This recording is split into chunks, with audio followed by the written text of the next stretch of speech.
Sai Ram. Shri Sai Satcharitra, Chapter 26. Stories of Bhaktapant, Harish Chandra Petale, Gopal Ambedkar. Preliminary. All the things that we see in the universe are nothing but a play of Maya, that is, illusion, which is the creative power of the Lord. These things do not really exist. What really exists is the Absolute.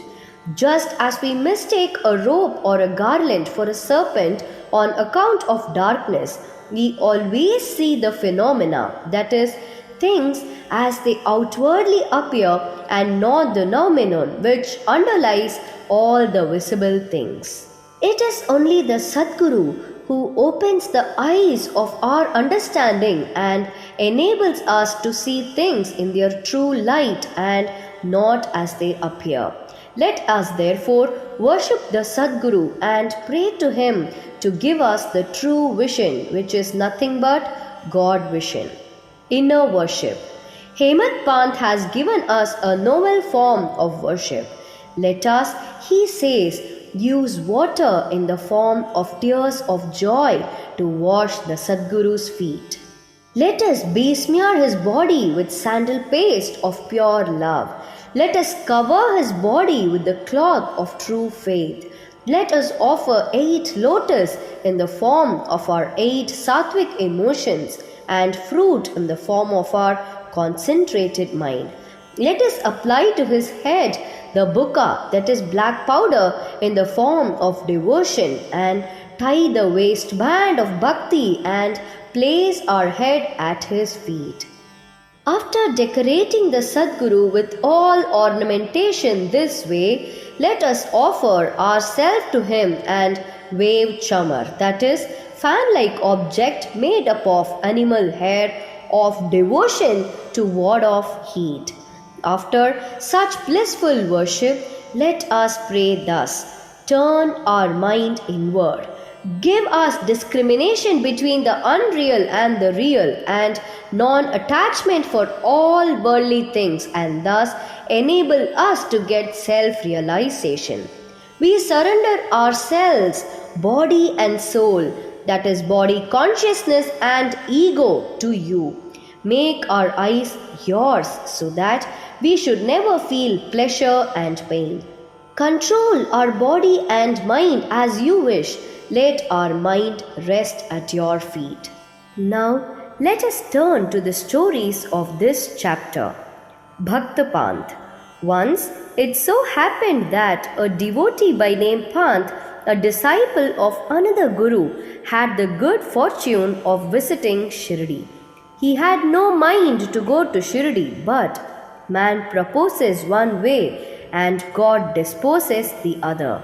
He was travelling in a BB and CI railway train, that is, it was the then Bombay Baroda and Central Indian Railway, now Western Railway, where he met many friends bound for Shirdi. They all asked him to accompany them and he could not say no. They alighted at Mumbai while Pant got down at Virar.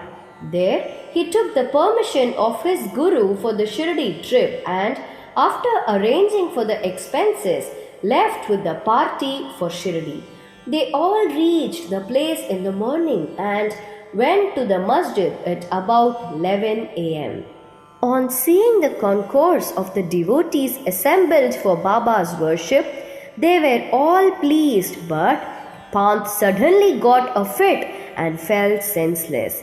They were all frightened. Still, they tried their best to revive his senses. With Baba's grace, after sprinkling water over his head, he regained his consciousness and sat upright as if he was just awakened from sleep. The omniscient Baba, knowing that he was a disciple of another guru, assured him and confirmed his faith in his own guru by addressing him as follows: "Come what may, leave not but stick to your own bolster, that is support, who is Guru, and ever remain steady with him." Pant at once knew the significance of this remark, and thus he was reminded of his Guru. This kindness of Baba he never forgot in his life. Harish Chandra Pitale. There was a gentleman by name Harish Chandra Pitale in Mumbai. He had a son who suffered from epilepsy. He tried many allopathic and Ayurvedic physicians, but there was no cure.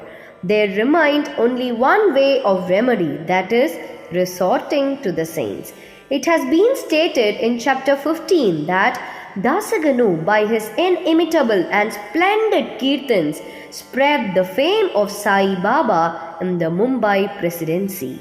Mr. Pitale heard some of these kirtans in 1910 and learned from the kirtans and others that Baba, with his touch and mere glance, cured many incurable diseases.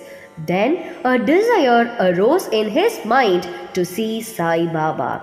Making all preparations and taking offerings and fruit baskets, Mr. Pitale came to Shirdi with wife and children.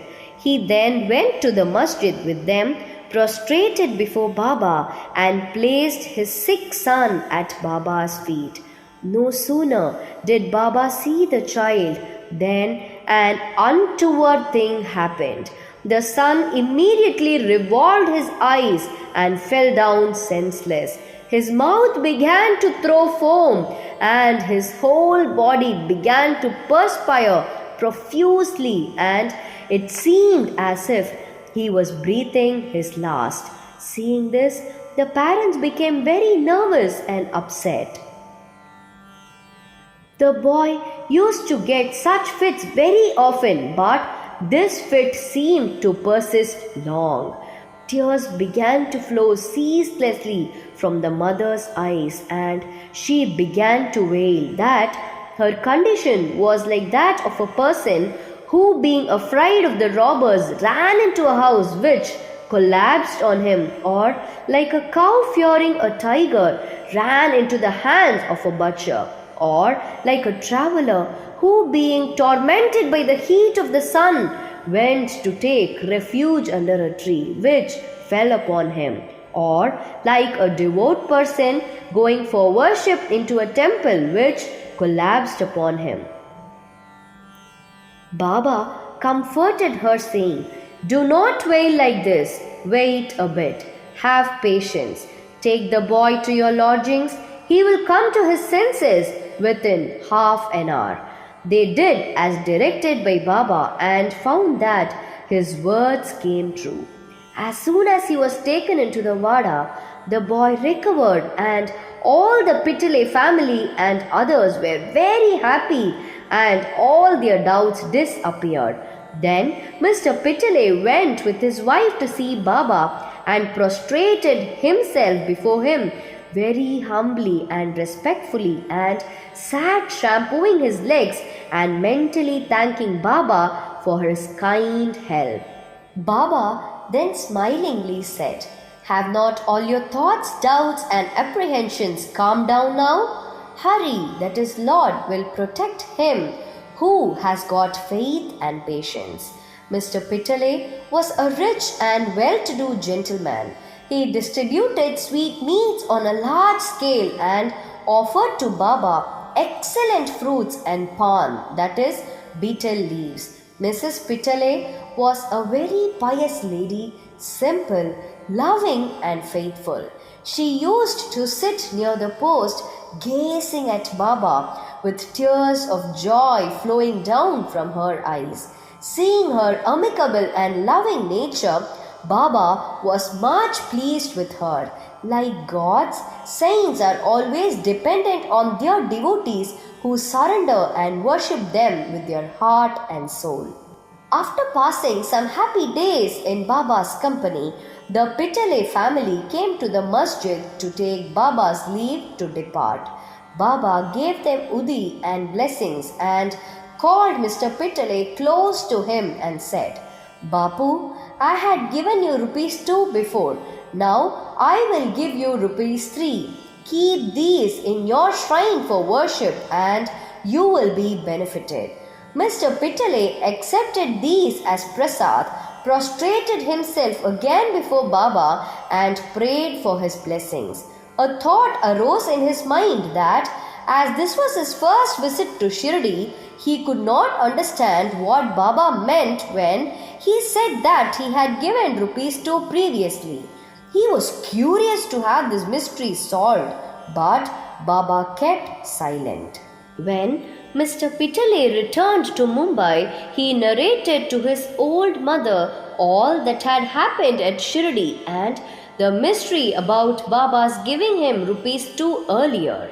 The mother also did not understand the mystery, but thinking seriously about this, she was reminded of an old incident which solved the mystery. She said to her son, "As you now went to Sai Baba with your son, so had your father done when he took you to Akkalkot for the darshan of the Maharaj there many years ago. That Maharaj was also a Siddha, perfect yogi, omniscient and gracious. Your father was devout and his worship was accepted. He then gave your father rupees 2 for being kept in the shrine and worshipped. Your father worshipped them till his death, but thereafter the worship was neglected and the rupees were lost. After some years, the memory of these 2 rupees also disappeared, and now, as you are very fortunate, the Akkalkot Maharaj has appeared to you in the form of Sai Baba just to remind you of your duties and worship to ward off all your dangers. Now beware henceforth. Leave all doubts and bad thoughts. Follow your ancestors and go on worshipping the family gods and the rupees and take pride in the blessing of the saints. Sai Samartha has kindly revived the spirit of bhakti in you. Cultivate it to your benefit." Hearing the remarks of the mother, Mr. Pitale was very much delighted. He came to know and was convinced about the all-pervasiveness of Baba and the significance of his darshan. Then onwards, he became very careful about his conduct. Mr. Ambedkar. Mr. Gopal Narayan Ambedkar of Pune was a devotee of Baba. He served for 10 years in the Abkari department, that is, excise department in the Thana district and in Jawhar state, from where he had to retire. He tried to get some other job, but he did not succeed. He was overtaken by other calamities and his condition grew from bad to worse. He passed 7 years in this condition, visiting Shirdi every year and placing his grievance before Baba. In 1916, his plight became worse and he decided to commit suicide in Shirdi. So he came there with his wife and stayed for 2 months. One night, while sitting in a bullock cart in front of Dikshitwada, he resolved to end his life by throwing himself into a well close by. But Baba wished to do something else. A few paces from this place, there was a hotel and its proprietor, Mr. Sagun, a devotee of Baba, came out and accosted him thus. "Did you ever read Akkalkot Maharaj's life?" Ambedkar took this book from Sagun and began to read it. Casually, or we may say providentially, he came across a story which was to this effect. During the lifetime of Akkalkot Maharaj, a certain devotee suffered very much from an incurable disease, and when he could no longer endure the agony and pain, he became desperate and, in order to end his miseries, threw himself one night into a well. Immediately, the Maharaj came there and took him out with his own hands and advised him thus: "You must bear the fruit, good or bad, of your past actions. If it is incomplete, suicide won't help you. You have to take another birth and suffer again. So, instead of killing yourself, Why not suffer for some time and finish up the fruit of your past deeds and be done with it once and for all? Reading this appropriate and timely story, Ambedkar was much surprised and moved. Had he not got Baba's hint through the story, he would have been no more. On seeing Baba's all-pervasiveness and benevolence, his faith in him was confirmed and he became a staunch devotee. His father was a devotee of Akalkot Maharaj and Sai Baba wanted him to walk in his father's footsteps and continue his devotion to him. He then got Sai Baba's blessings and his prospects began to improve. He studied astrology and gained proficiency in it and thereby improved his lot. He was able to earn sufficient money and passed his later life in ease and comfort. Bow to Shri Sai. Peace be to all. Om Sai Ram.